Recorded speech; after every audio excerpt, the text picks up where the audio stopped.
বাংলাদেশ জামায়াত ইসলামী যদি ক্ষমতায় আসে কোন মানুষকে আর পাথর দিয়ে মারা হবে না। আগামী 12ই ফেব্রুয়ারি এই দেশে জাতীয় নির্বাচন হবে। এই নির্বাচনে আমরা দাড়িপাল্লার পক্ষে কাজ করব, দাড়িপাল্লার সমর্থনে কাজ করব। বাংলাদেশ জামায়াত ইসলামী যদি ক্ষমতায় আসে কোন মানুষকে আর পাথর দিয়ে মারা হবে না।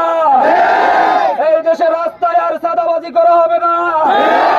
এই দেশে আর রাস্তায় টেন্ডারবাজি করার সাহস কেউ পাবে না। প্রিয় সাথী ও বন্ধুরা, আপনারা জানেন স্বাধীনতার 54 বছর পর্যন্ত এই দেশে শাসক এসেছিল, কিন্তু এই দেশের ভাগ্যের কোনো পরিবর্তন হয় নাই। 1971 সালে এই দেশ স্বাধীন হয়েছিল, কিন্তু স্বাধীনতার স্বাদ আমরা পাই নাই। 2024-এ আবার এই দেশ স্বাধীন হয়েছিল। আমাদের টার্গেট 2024-এ হাজার হাজার ছাত্র জনতা জীবন দিয়েছিল। একটাই উদ্দেশ্য ছিল, এই দেশ একটি বৈষম্যহীন দেশ হবে, এই দেশ চাঁদাবাজ মুক্ত দেশ হবে।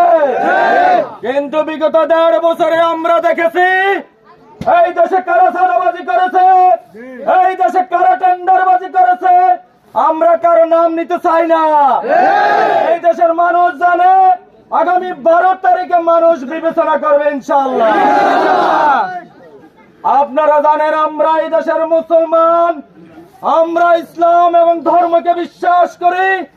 যখন নির্বাচন আসে অনেকে ধর্মের দোহাই দিয়ে থাকেন। কিছুদিন আগে যারা বলেছেন আমরা শরিয়া আইন মানি না, কিছুদিন আগে যারা বলেছেন আমরা মদিনার আইন মানি না, তারাই আবার যখন নির্বাচন এসেছে মাথায় টুপি দেখা যাচ্ছে। আমাদেরকে সতর্ক হতে হবে। আপনারা দেখেছেন জগন্নাথ বিশ্ববিদ্যালয়, আমাদের বোন যখন নারায়ে তাকবীর স্লোগান দিয়েছিল তখন তার কাছ থেকে মাইক কেড়ে নেওয়া হয়েছিল। তার অপরাধ কি নারায়ে তাকবীর বলা অপরাধ? নারায়ে তাকবীর কি বলবো? আমাদের স্লোগান নারায়ে তাকবীর আল্লাহু আকবার। আমরা এই স্লোগানের ধারণ করে আগামী 12 তারিখ পর্যন্ত আমরা মাঠে ময়দানে কাজ করবো ইনশাআল্লাহ। আমরা কাউকে কিছু বলতে চাই না, কেউ আমাদেরকে ভয় দেখাবেন। ভয় তো ছোটবেলায় আমাদের বাবা মাও দেখিয়েছিলেন, ঘুম পাড়ানোর ভয় দেখিয়েছিলেন, বাবা বক্কা আসে ঘুম যাও, কিন্তু আজও বক্কা আসে নাই। সুতরাং আপনি ভয় দেখাবেন, সে ভয় আর আসবে না, আসবে না। এই দেশে যারা 24-এ জীবন দিয়েছে, এই দেশে যারা স্বাধীনতা আন্দোলনে জীবন দিয়েছে, সুতরাং জীবন দেওয়া জাতি কখনো জীবন নিয়ে আর ভয় করে না। আমরা মানুষকে বলবো, সাধারণ জনতাকে বলবো, আমরা সর্বসাধারণকে বলবো, ইমান আলী বাজারের ব্যবসায়ী ভাইদেরকে আমরা বলবো, আসুন। আপনারা তো অনেকের দেখেছেন, অনেকের মার্কায় ভোট দিয়েছেন, অনেকের শাসন দেখেছেন। একবারের জন্য দাড়িপাল্লার শাসন আপনারা দেখুন।